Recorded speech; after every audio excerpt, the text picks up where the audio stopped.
Learning Curve listeners, it is Kara Kandel, and I'm so happy to be back with all of you and with my partner in, is it crime? I don't think we commit crimes. We're pretty upstanding citizens. My partner in pod, how about that? The fantastic Gerard Robinson. How you doing? First of all, I'm fine, and it's good to be back together again with you. It's been a few weeks. It's been a few weeks. Now, okay, so speaking of weeks, Gerard, you know that this is a special week, but I wanna lure you in by asking you, are you feeling appreciated in your work, in your life, Gerard? Do you feel appreciated? I feel appreciated, but not as much as the people who woke up this morning and are now sitting in classrooms all across America. They should be appreciated really well this week, but I still have appreciation because I'm getting my student evaluations in, and I'm seeing some good things. Well, that's encouraging. I love that. I love that very much. I want to talk about the concept of teacher appreciation because one of my friends pushed me a tweet. We'll see if she's listening, that said, like, you only need appreciation weeks for underpaid professions, sort of a thing. And I thought, yeah, okay, we've heard that one before, and it may or may not be true. But you and I both think a ton about teachers. I've been thinking a lot about it lately. And I was thinking about my own kids' school. Interestingly, my kids' school celebrated Teacher Appreciation Week like 2 weeks ago. And I think that they do nice things. You know, the kids made cards, and parents, of course, donate so that there's lunch in the community room every week. And I did hear teachers, you know, when I was in the school, not just saying thank you, but saying like, oh, I'm so glad it's Teacher Appreciation Week because we get this good food, which is lovely. But I think that, you know, this point that my colleague made about we use Teacher Appreciation Week or we give people things when maybe they could make a little bit more money. And this pertains, Gerard, to my story of the week, which comes from the Associated Press. And hang on, I'm just bringing it up here. Maybe you can hear me. I want to take a look at it. And the title of this is Teachers Earn $67,000 a year on average. I'm going to say that's higher than I thought it was. It's still, if you think about it, depending on where you live, you know, doesn't rival a lot of other professions. But the title, they make $67K on average, is The Push for Raises Too Late. And this is by Mark Levy. So Gerard, if you've been watching, and for others that have been watching, we have absolutely seen a good number of states make moves recently to increase teacher pay. So basically what they're doing is they're increasing the floor, saying you can't pay teachers less than X. And I think in large part, you know, it's a necessary thing. I also think it can be insufficient and makes policymakers and legislators maybe feel like they're doing enough and they did a good thing. When you break it down, as somebody interviewed for this article points out, a lot of the time that extra little boost, so say you raise the floor from teachers can only make, you know, $67,000 a year, but we're going to call it 70. If you're already making that increase in your paycheck after taxes certainly doesn't feel like a lot. And the other thing is that this article echoed something that I think you and I probably are familiar with because we've both not only studied but worked in certain cases at certain times in our lives in private schools, or at least I have. I'm not sure if you've ever taught in private school. And what a lot of people fail to realize is that teachers in private schools, I think, on average, make even less money than teachers in public schools. A lot of times, you know, private schools probably could be unionized, but aren't. There's a lot of reasons for it, and they have different sort of approaches to pay in many cases. But if you read the research, a lot of private school teachers report a willingness to stay in their jobs. They have higher rates of retention, in part because they cite the work culture as being a place that satisfies them. So that could be for some people that they're really bought into a specific mission or vision of a private school, but it could also be that some schools just really create a good culture in which to work and that people would rather have that than salary. And let's be clear, private schools also offer other perks like perhaps tuition remission if you want to send your own kids to that private school, among other things, maybe more flexible working hours. They might have more autonomy to do certain things. But it occurred to me as I was reading this article, and I think the article does a pretty good job of bringing that up, that as we talk about this, scare around teacher shortages, and to be clear, teacher shortages are very targeted in this nation. They are not everywhere. They are not in every aspect of education, but they're there.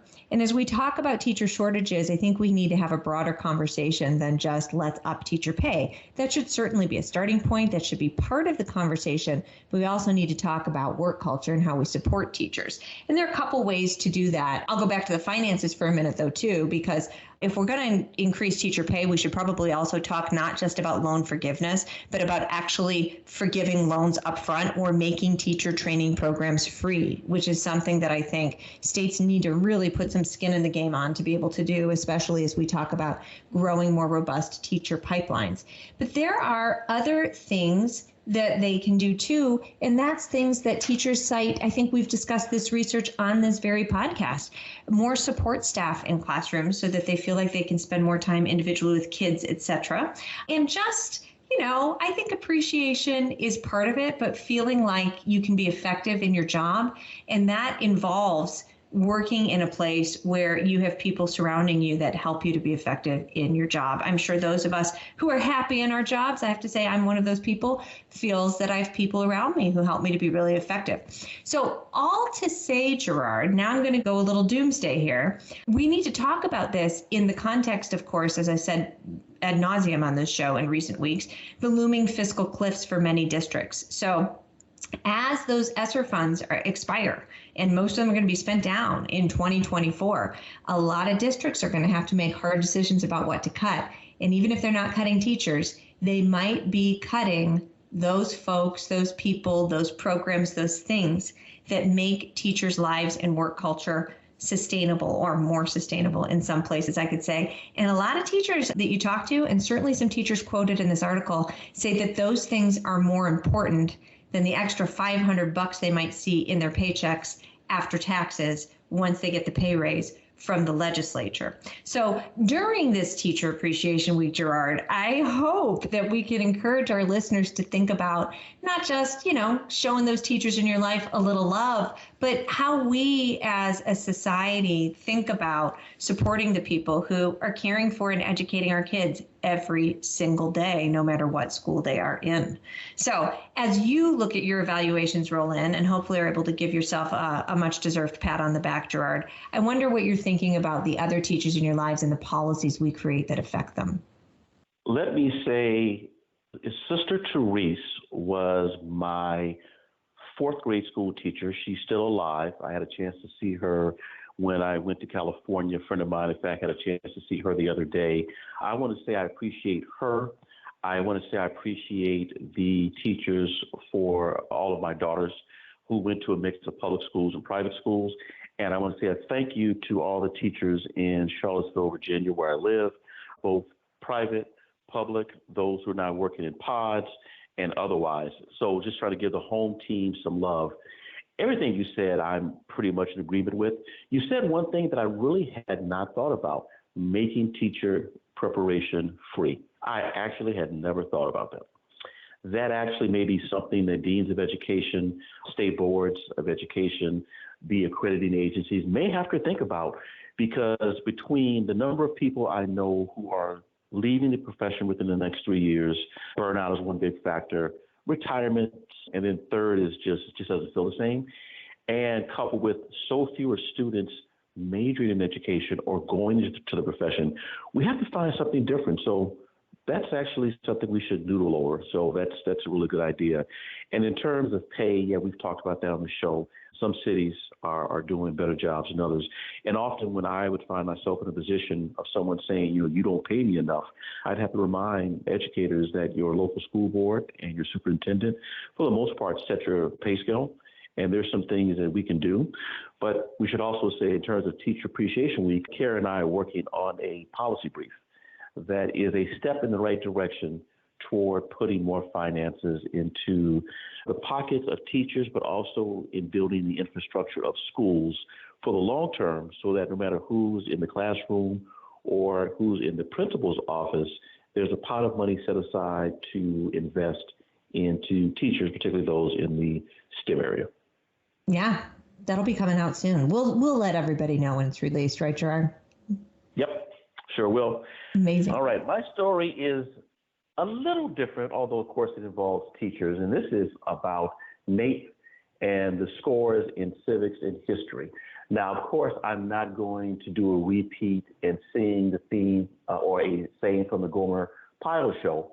I did that for NAEP when we discussed scores from last year. So I'm not going to do that again. But as we knew, there would be a drop in NAEP and civics scores, partly because of COVID, partly because of other dynamics. But I think what really moved people is just how much this plays in with what we've been talking about for like 25 years now. So my story is from Sarah Schwartz, Education Week, and is titled History Achievement Falls to 1990s Levels on NAEP. Civic Scores Take First Ever Dive. So from a national overview, there was a nationally representative sample of 8,000 eighth grade students who took the history test and 7,800 eighth grade students who took the civics test. And that's worth mentioning because some of our listeners may not know that NAEP isn't a required test for every single child in every single state who's in the eighth grade. It's a national representative sample, both public, private, and charter. So we've got that. And when we take a look at the scores, there were a couple of points that people said we should really look at. So let's take, for example, the NAEP score for civics. In 2022, the average score was 150. And I mentioned 2022 because that's when students in the spring of that year took the test. The average score was 150. In 2018, it was 153. In 2014, it was 154. So we're seeing a decrease. And in fact, the 150 score for 2022 is the exact same score we had for NAEP civics in 1998. History wasn't as bad, but wasn't great.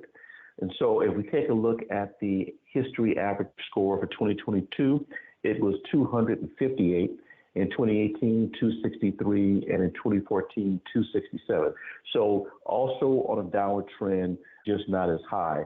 For both civics and for history, the achievement, the advanced cut score, our scores were way below that. In fact, our scores for NAEP history and for the achievements NAEP proficient in civics, both were below what we thought was proficient. So we know that that is what we have. So we now have to listen to people who we know and listen to figure out what happened. And so according to people who looked at the results, they said that of the students who took the exam in 2022, 68% said they had taken a class focused mainly on U.S. history by grade 8, a significant decrease from 72% in 2018, and 49% said they had taken a course mainly focused on civics, which represents no change from the previous year. Now, Peggy Carr, who is the commissioner of the National Center for Education Statistics, said that in a briefing that she gave to reporters, she said, what we've learned in these subjects is part of the fabric of who we are as Americans, and they're essential subjects. And she says, if you want to know what matters, course taking matters. She says, we're seeing particularly that students who took courses in U.S. history and students who took these courses on average do better than those who do not take courses in history. Well, we also go to another colleague in the work, Kelly Stauntner. She's Chief Learning Officer for the National Constitutional Center, and they provide resources and lessons to teachers about the Constitution. She said that great civics isn't just memorizing facts or dates, but it builds upon skills that allow students to discuss, to debate, and build consensus. And she noted that only 7 states in the country actually require civics in middle school. Now, that number is probably much smaller than our listeners would think. So I want to put this in context. And so what I decided to do was to go to the Education Commission of the States. They had a 2016 report where they did a 50-state survey of civics in the U.S., and they identified that 47 states and D.C. address civics in state statute. And they also provided a few states that do some interesting things. For example, Rhode Island and Tennessee, they actually established the purpose and goals of civics and civic education in state law. Pennsylvania not only identifies what students must learn, but they put it in the context of an obligation to exercise intelligently their voting privilege. And they provide other states. I'm happy to say that Virginia is one of the 7 states that has at least half a year of civics. We also do it at the high school level. Massachusetts, I know where you are, they also have it in the middle schools as well. So I agree with Peggy that course taking matters, and so that's something states could look at. And Virginia, in our own state, we just went through our history standards. And Carrie is also correct that we've got to build skills not based upon memorization, but moving students to think. But we also can't act as if we just arrived to this problem. In 2014, the Pioneer Institute released a report which identified civics not only in Massachusetts but across the board. And even then, they said we've got to do a better job of getting students prepared for this. So for the Pioneer Institute, they saw this coming for a long time and have provided several recommendations on how to handle it. As you know, when I see the scores, I try to put it in perspective. I think it's important. It's a good guardrail. But the one thing I want to make sure we don't do is to say that the drop that we've seen in both history and in civics is due solely to the pandemic or solely to culture wars. Because in the article, Sarah rightly brought up the number of states who've passed laws to curtail what teachers can say or teach, which I think is problematic. We'll save that for another show. But there's definitely that dynamic too. But let's remember, we had a 150 achievement score in 1998 when we didn't have culture wars like this and when we weren't banning books, particularly books authored by or about Black culture. Same in 2006, 2010, 2014, 2018, and the same to history. So while those things play a role, I hope we just don't anchor the challenge and problem to the last 3 years. We've got to see this as a 30-year dynamic, possibly even a 40-year dynamic, since the nation at risk turned 40 years old last month. And as they said then, if the educational requirements or the educational outcomes that we see right now in our nation were placed upon us by a foreign country, we would see it as a declaration of war. What are your thoughts? Hostile foreign power. Those are hard words to forget. I would applaud the notion that we can't blame this on the culture wars of today or even the culture wars of yesterday or what's been going on politically in this country. And one of the things I worry about, Gerard, is as we consider the things that kids now need to know, people now need to know to be successful post-secondary in whatever sort of path they choose, things like history and civics could increasingly be pushed out even more. I also think it's a great idea when states say you have to teach this. I wonder about the extent to which we really hold folks accountable for teaching it or for teaching it well, right? Because I don't think that those things get measured very well, except maybe on NAEP, and we see where that's going. And I'm wary of laws that sort of quantify you need 30 minutes or one semester, right? I think that it should be more about also thinking through how we integrate these standards for learning into everyday work, into the kind of writing and thinking and being that kids need to be able to do, that students need to graduate with. And if we can get to a place, and in some schools that is happening, obviously, some schools are very focused on that kind of stuff. But if we can get to a place where we're not afraid of talking about civics, we're not afraid of teaching it, and we value it, as so many of the guests that we've had on this show speak to its value, then maybe as we consider what the next generation needs to know to be successful in life, this will remain a part of it. But I think that those NAEP scores are an indicator that not too many people value what civics and history education have to offer. I cannot even tell you, I do not remember if I had any sort of civics education. I know I had a government teacher, so I'm assuming there was some civics in there, but yeah, I guess that's civics, but I don't know if it taught me to be civil. I don't know, Gerard. We've got a wonderful guest waiting in the wings. We're going to bring on, listeners, in just a moment, Dr. Marisela Martinez. That's me trying to speak my Argentine Spanish, right? Is it a little bit annoying? Dr. Marisela Martinez Cola, JD. She is the assistant professor of sociology at Morehouse College and the author of The Bricks Before Brown, the Chinese American, Native American, and Mexican Americans' struggle for educational equality. I am looking forward to this. So we'll be back right after this.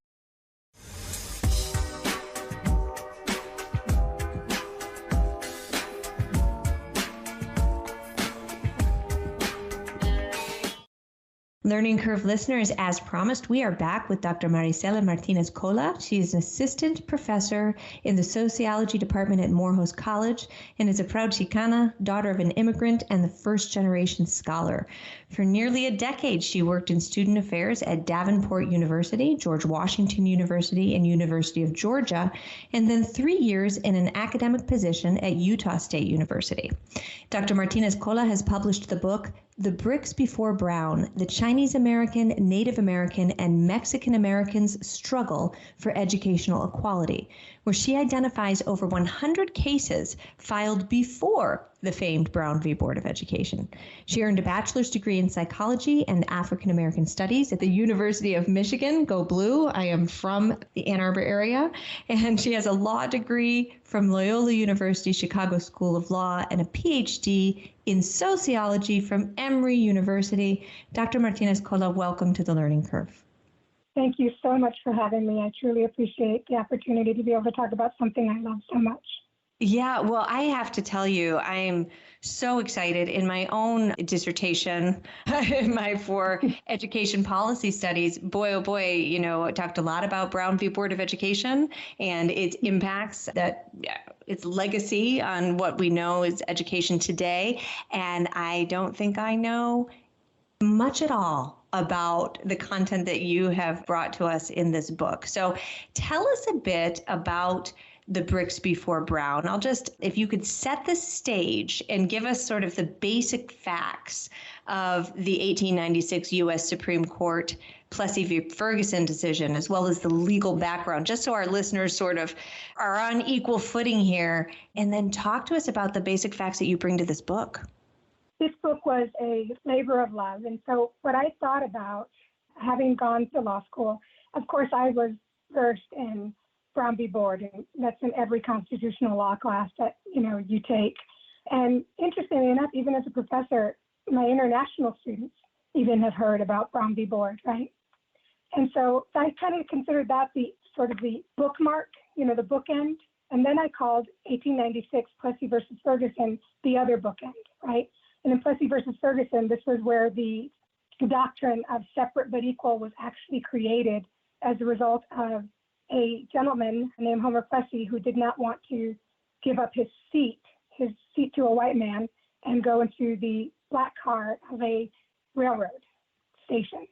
And so what ended up happening there, and I don't mean to oversimplify this, but that's really where the doctrine came about of separate but equal. And so I thought, what happened between 1896 and 1954? Because I know that law builds on cases.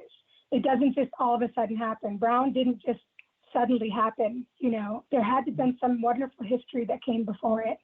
And so as I started to do research, I realized that it came even before Plessy versus Ferguson, and that this battle actually started in 1849 in Roberts v. Boston in Massachusetts. Wow, right here in my backyard. I want to pick up on your discussion of Plessy v. Ferguson. And of course, there was only one dissenter from the majority opinion, only one dissenter in that case, and that was Justice John Marshall Harlan. And he said, quote, "The judgment this day rendered will in time prove to be quite as pernicious as the decision made by this tribunal in the Dred Scott case." So could you talk a bit about that dissent and its origins in the 13th Amendment? Yeah, absolutely. So Justice Harlan, it was interesting because when you look at the opinion, it's actually a very lengthy dissent, particularly compared to the relatively short majority opinion that's there. And so what had happened before Plessy occurred, and this is after the Civil War, there was this era called Reconstruction. And then during that time, the 13th Amendment passed, which abolished slavery. The 14th Amendment passed, which ensured birthright citizenship and had equal protection. And the 15th Amendment passed, which creates the right for the formerly enslaved to vote, right? So there was a lot of really amazing things happening, at the time. There were also, however, laws and practices that were trying to go against all these new rights that were coming along. And so Justice Harlan actually did not support the 13th Amendment initially, But then it came around to it. And this is really interesting considering he was born into a Kentucky slaveholding family, right? But eventually he came around and he believed that the Reconstruction Amendments were critical to the U.S. And so what he was talking about when he talked about Dred Scott is that there are certain sort of touch points in our legal history where really bad decisions were made. And in Dred Scott, basically to be able to take away citizenship rights for African Americans in the U.S. and not to be considered a full personhood. And so what Justin Harlan was really saying is that just like we were on the wrong side of history then, we're on the wrong side of history today. And what was so amazing about his dissent is it actually ended up being used in Brown v. Board. Justice Warren used it all these years later in 1954. And then, of course, we think of Brown v. Board in so many ways as the righting of this great historical wrong. Took a very long time to get there. And certainly at first, folks didn't want to listen to the Supreme Court decision. And there's, I'm sure, many, many shows that we could do on that. But just to continue to set the stage for our listeners before I hand it over to Gerard to really dig into your own work, talk to us about exactly what Brown v. Board of Education brought, because it really only partially overturned Plessy v. Ferguson. So give us a summary, and I'm so curious to know like how we connect this all to basically the prelude to Brown that you have uncovered. Brown v. Board is an interesting case. A lot of people know the 1954 Brown v. Board. They don't know that a year later another opinion was written. So you'll often see it referred to as Brown 1 and Brown 2. Brown v. Board was actually also one of 5 consolidated cases involving school desegregation. The other cases were Briggs v. Elliott, South Carolina, Davis v. Country School Board of Prince Edward County in Virginia, Gephardt v. Belton in Delaware, and Bolling v. Sharp in Washington, D.C. And so I think it's really important to understand how strategic the attorneys for the NAACP were when it came to selecting their particular plaintiffs. And Oliver Brown, the lead plaintiff in Brown, the father of Linda Brown, who was the young girl that was denied entry into a white school, he was a minister, but he was also a member of a welder union. And what made him ideal is that because he was part of a union, you couldn't really threaten to fire him. And because he was going into the ministry also, you couldn't threaten to fire him. And so he was kind of, not to say he didn't get threatened, but at least that couldn't be taken away. Whereas some of the other plaintiffs in the other case were often harassed and told that they would, and some did lose their jobs as a result of being a part of Brown v. Board. And so what Brown v. Board did ultimately is it looked at school desegregation and it talked about it, not just that it is incorrect in its phrasing, that indeed the interpret was unequal, that how the schools came about, how the books were, the teachers, nothing was equal about the schools is what the argument was. But the second part of the argument that was really critical was the emotional toll that this takes on the children themselves. And that was made made to be seen by the famous Clark doll test study. And so I think that that's one of the things that they ended up happening is that, so this, very famous doll test eventually got the court, Warren, who wrote the majority opinion, eventually wrote and declared that separating the schools was inherently unequal.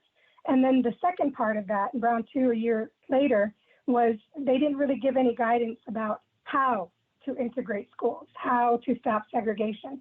And they end up just saying the phrase, with all deliberate speed. And that is about as clear as mud when it comes to being able to figure out what to do about this, what we now know, centuries-long practice, segregated schooling.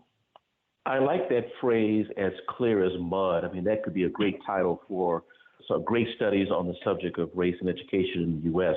And I say that in part because most of us who've heard about Brown, we know about plaintiffs, we know they're African Americans in the South, but you're bringing up a dynamic of American history that we hardly ever talk about.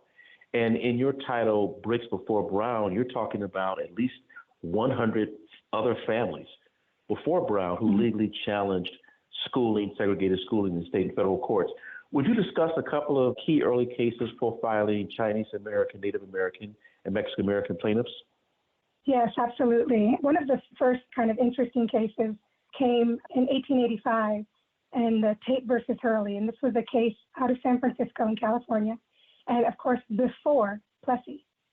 And so there was a large Chinese population, Chinese immigrant population, and there were a lot of anti-Chinese laws that were happening in that particular time. And so there was this family, the Tates. It was Tates because it was changed from Chu Dieppe, was his name, and they changed Dieppe to Tate, and that was Joseph Tate and his daughter, Mamie Tate. And so they lived in a fairly wealthy part of San Francisco, and so they were actually closer to a white school. But when they took, this again sounds very much like the Brown case, when the father takes his daughter to go and enroll in the school, they were brutally rebuffed and told that they could not come to the school because she was Chinese. And they said that very clearly, because she was Chinese, she could not attend the school. And so the father ended up suing the school. Again, I'm sort of oversimplifying it, but he ended up suing the school, and he actually won the case. They won the case because at the time in California law, schools were supposed to be open to all children, regardless of race. That's the way that the law was written.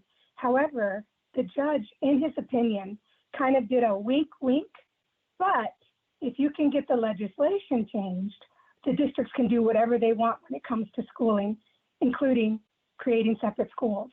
So they delayed Mamie's entrance into the school while they started to build up a Chinese school, right? And so they ended up opening up a Chinese school for 6 children.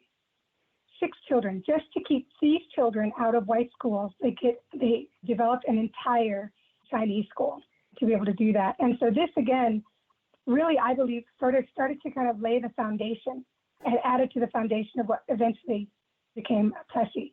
Interestingly, though, they're not quoted, they're not cited in Plessy, which I always found really interesting, that all these cases that were involving school desegregation, the only one they referred to was, Roberts v. Boston, the 1849 case. Interesting. Is there a similar case for Native American and Mexican American plaintiffs?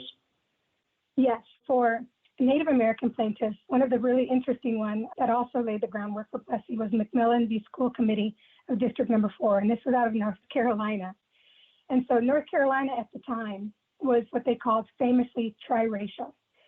So it was Black, white, and Croatan. And so what was so fascinating about this case is that there was a Croatan Act that was passed, which excluded all Negroes to the 4th generation, quote, that's what they called it, from white and Indian schools, because there were white schools and there were Indian schools. And so all the Black families were denied from going to either one. Now in McMillan, the father said, no, we're part Croatan. So we're not Black, we're Croatan. And they even, in this case, what makes it remarkable, they even exhibited his son to the jury to be able to, I guess, prove their indigenous sort of identity. And this really, really shows and talks about this idea of kind of common sense racism, like I know it when I see it sort of thing. And this was something that actually happened a lot in court where children were exhibited, right? And so they, of course, unfortunately lost the case. And so this happened, as I said, in 1890, which also laid the groundwork. Another really interesting one was Moreau v. Grandich, but this was after Plessy. This was a 1917 case out of Mississippi.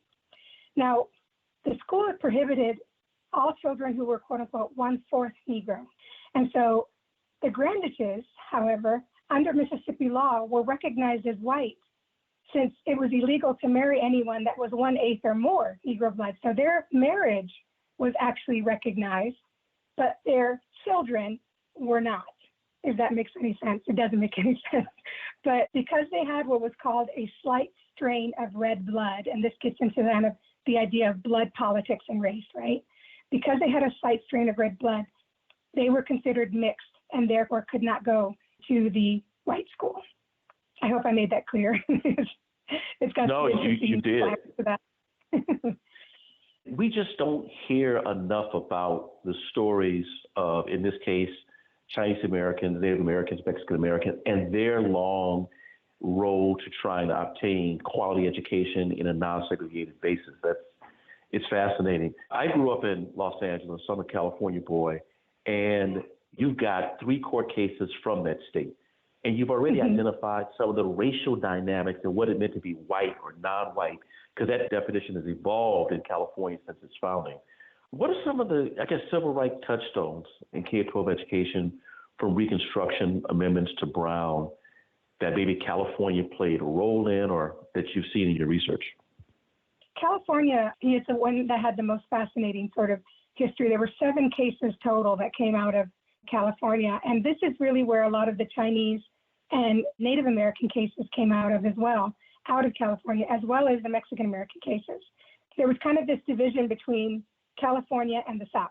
The cases either happened in California or Mississippi or North Carolina or Texas, right? And so California, which is really interesting because it's always kind of had this role of sort of, particularly the Ninth Circuit, of being able to pave the way for real change that happens. And I think that when you look at the stories of Tate, this case I already told you about, Piper, which is a Native American case in 1924, and Mendez, the case in 1947, a Mexican American case in 1947, is really, really fascinating to see the development of the deconstruction of separate but equal in California and how that eventually influenced Brown v. Board. Now, Mendez probably is the best connection. It's actually my favorite connection to talk about. This is a 1947 case involving Mexican American families. There were 5 families involved and over 5,000, I believe, the numbers escaping me, plaintiffs involved in the case. And so what had happened was, because Mexican Americans at the time were considered racially white, legally white, they could not bring a case under racial discrimination, right? Because white people can't discriminate against white people. So the attorney in that case he explained that there was discrimination based on descent, their descent as Mexicans.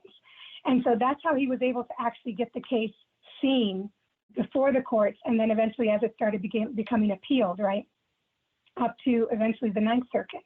Now, what had happened with Mendez, a lot of people believe that Brown was the first one to use social science to be able to make its case, when the truth is really it happened in Mendez. In Mendez, they looked at 2 experts, an education expert and an anthropologist, to talk about the effects of segregation on the children themselves. And so Robert Carter from NAACP met with the attorneys for Mendez and basically said, we want to use this skeleton that you've developed to be able to apply it to our case. And so you begin to see a lot of similarities between Mendez and Brown. And I think the most critical connection is the fact that the governor of California at the time, one of the reasons why Mendez had not become a Supreme Court case, right, because it made it all the way to the Ninth Circuit, and the schools didn't appeal to the Supreme Court because the governor at the time ended up integrating all the schools in California. So the governor was, of course, Earl Warren, who went on to become Chief Justice Earl Warren of the Supreme Court. And guess what his first case was? Brown versus Board of Education. Wow. I was unaware that Mendez used social science, information, data, techniques before Brown. Interesting. I remember reading a note in a book about Thurgood Marshall where he said, the attorneys in the Mendez case are on to something. Pretty much. Yeah, they were on to something. And of course, the rest is history. And I was unaware that Warren's first case was the Brown case. And there's a very interesting political history as to why he was appointed to that position as related to even U.S. presidential politics.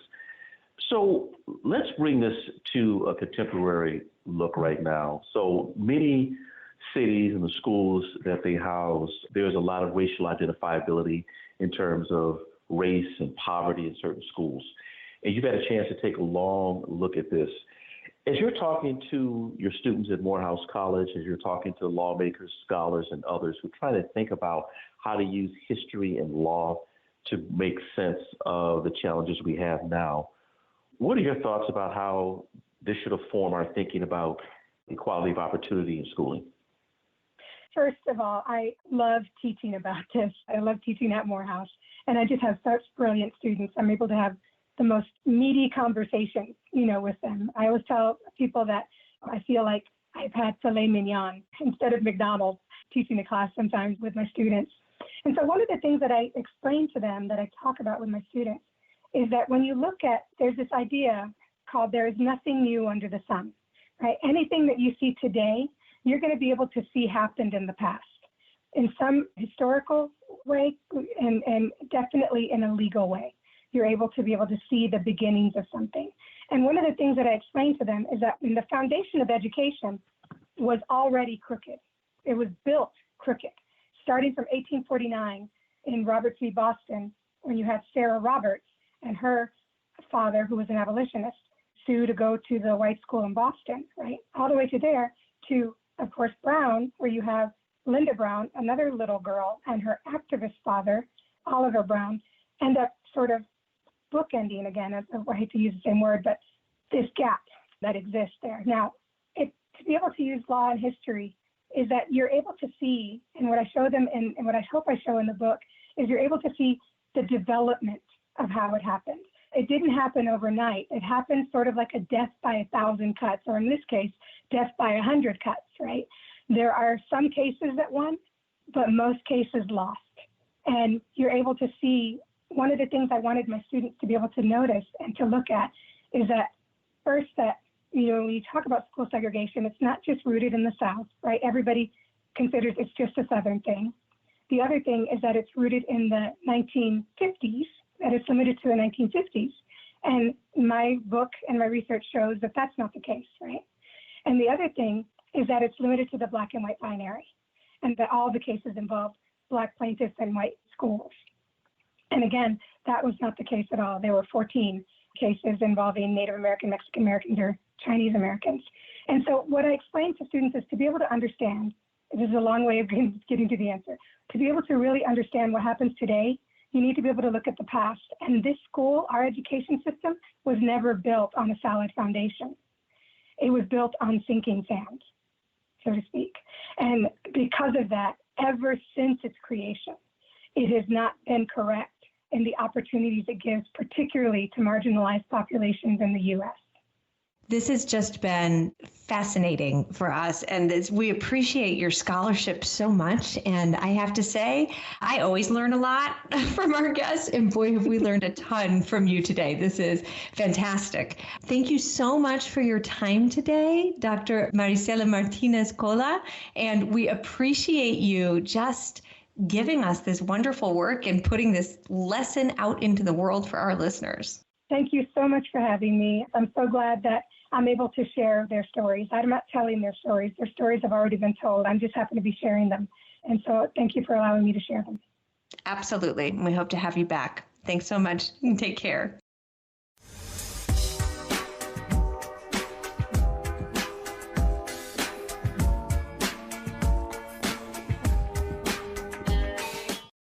So my tweet of the week is from Karen Vitus. It's from May 3rd, and it's about a 2020 RAND study of civics teachers.